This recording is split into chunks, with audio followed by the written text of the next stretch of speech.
Solar net metering में हम जो देख रहे हैं कि 9.8 बिलियन रुपए का जो नुकसान है, अब 18% सेल्स टैक्स जो होगा वो सोलर नेट मीटरिंग कंज्यूमर्स पर से लिया जाएगा। इसका इम्पैक्ट किस हद तक देख रहे हैं, क्या रिएक्शन आ सकता है? सबसे पहला सवाल तो ये बड़ा इंटरेस्टिंग जी ये डिसीजन दिया है एफटीओ साहब ने, और इत्फाकन मैंने इस डिसीजन को देखा भी है। इसमें फरमाते यूं हैं, अगर आप इजाज़त दें तो मैं थोड़ा सा एक्सप्लेन करने की कोशिश करूं कि जी अगर आपने ग्रास यूनिट जो भी इलेक्ट्रिक डिस्ट्रीब्यूशन कंपनी ने जो ग्रास यूनिट सप्लाई किए हैं उस ग्रास पे आप सेल टैक्स लगा दें और विद होल्डिंग टैक्स लगा दें, और ये फरमाते हैं कि जी 9 बिलियन प्लस का ये नुकसान हो गया है। और उनकी अपनी इंटरप्रिटेशन ये है कि ये क्या रिप्रेजेंट करता है, ये लगना है value of supply is the net electricity consumption. Actual value of supply, actual value of किस सप्लाई, ग्रास सप्लाई की बात तो नहीं हो रही है। अच्छा, और ये मीटरिंग का टेक्निकल इशू है और इनकी इंटरप्रिटेशन इतनी रिजिड है जिसका कोई कॉमन सेंस के साथ तल्लक नहीं है, लॉजिक के साथ तल्लक नहीं है, और प्रैक्टिकेबिलिटी के साथ तल्लक नहीं है, और रीजनेबलनेस के साथ तल्लक नहीं है।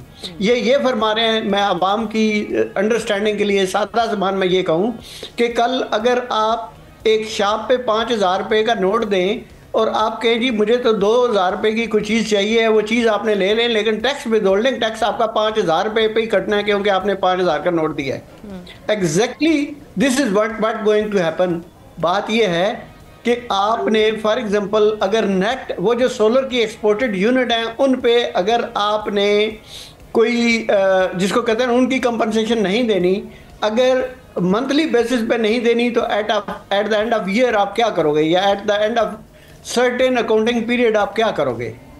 आपने ये रिकनसाइल ही नहीं कर पाएंगे कि सेल टैक्स जो है आपने ले लिया है 100 यूनिट पे, वेयर एज जो सप्लाई कंपनी है फॉर एग्जांपल उन्होंने एक्चुअल यूनिट सप्लाई किए हैं टोटल 30 यूनिट। अब वो जो सेल टैक्स एक्स्ट्रा रिकवर करोगे वो कहाँ पे लेके जाओगे? आपको इस चीज़ को, इस अनामली को करेक्ट करने के लिए आपको या तो वो वही सेल टैक्स रिफंड करना पड़ेगा जब आप नेट मीटरिंग की यूनिट को नेट कर रहे होंगे, उस वक्त आपको सेल टैक्स भी नेट करना पड़ेगा, या आपको इस फैसले पे बड़ी सीरियस और बड़ी सिंसियर नज़रसानी करनी पड़ेगी, बिकॉज ये फैसला जो है ये कॉमन सेंस और लॉजिक के बिल्कुल अगेंस्ट है। जी ठीक है जी। सो ये कहना कि जी ये 9 अरब रुपए का नुकसान हो गया है, और फिर ये भी मैं बड़ी आईजी के साथ अर्ज करूं कि ये जो भी बाकी डिस्ट्रीब्यूशन कंपनी जो चार्ज नहीं कर रही थी वो एक नेपरा के ऑर्डर के बेस पे चार्ज नहीं कर रही थी। नेपरा ने क्लैरिफाई किया हुआ था कि इस पे चार्ज आपने नहीं करना। आज अगर नेपरा के ऑर्डर को इन्होंने सेट असाइड कर दिया या उसको ओवरराइड कर दिया है एफटीओ ने, तो जनाब फिर आप इसमें ये भी सवाल उठता है कि फिर नेपरा के इतने एक्सपर्ट जो सेक्टर के स्पेसिफिक रेलेवेंट एक्सपर्ट हैं उनकी एफिकेसी क्या रह जाती है, उनकी कॉम्पिटेंसी क्या रह जाती है? इसका मतलब है कि वो जितने भी काम नेपरा कर रही है वो सारे क्वेश्चनेबल हो जाते हैं। फिर हमें नहीं पता कि वो जो टैरिफ फिक्सेशन का क्या हो रहा है, हमें नहीं पता कि उसमें कितनी जो है ना अनामलीज होंगी। वो कंज्यूमर्स के लिए एक बड़ा लम्हा फिक्रिया है ये।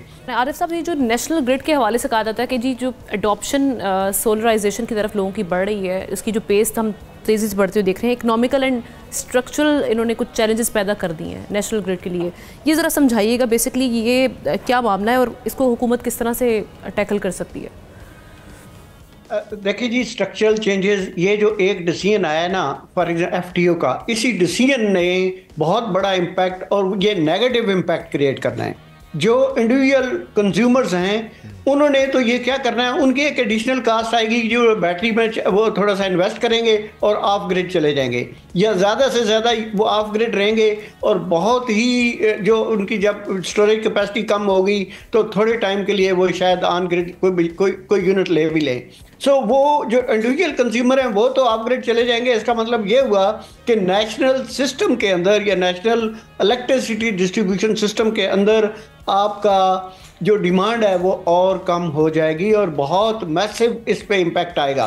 आपने जैसे फरमाया कि 22 गीगावाट की सोलर पैनल या सिस्टम्स अनइंस्टॉल्ड पड़े हुए हैं या इंपोर्ट हुए हैं, तो वो अगर वो भी सारे लगने ही लगने हैं और लोग लगा लेंगे, क्योंकि जिस हिसाब से उनकी मार्केट में कीमतें कम हो रही हैं और जिस हिसाब से जानबूझ के गवर्नमेंट और उसके जो प्लानिंग करने वाले हैं जानबूझ के ऐसी प्लानिंग कर रहे हैं कि ये मार्केट को इतना कोलैप्स कर दिया जाए या डिस्टार्ट कर दिया जाए कि इसकी कंजम्पशन ऑलरेडी, जैसे जो है ना कंजम्पशन ऑलरेडी इलेक्ट्रिसिटी की। बताइएगा आरिफ साहब, एक चीज़ बताइएगा, एक तरफ तो हुकूमत ये कहती है कि जी जो दावा है कि 2025 में मुझे बताया जो फिगर है 2.07 गीगावाट जो है ना वो अपना इसके पैदा होगी इसके सोलराइजेशन से, और प्रोजेक्शन कर दी गई है 2030 की कि 13.97 गीगा वाट जो है ना ये बिजली पैदा होगी। नेफरा ने अपनी एक सजेशन दी है, प्रपोज किया हुआ है।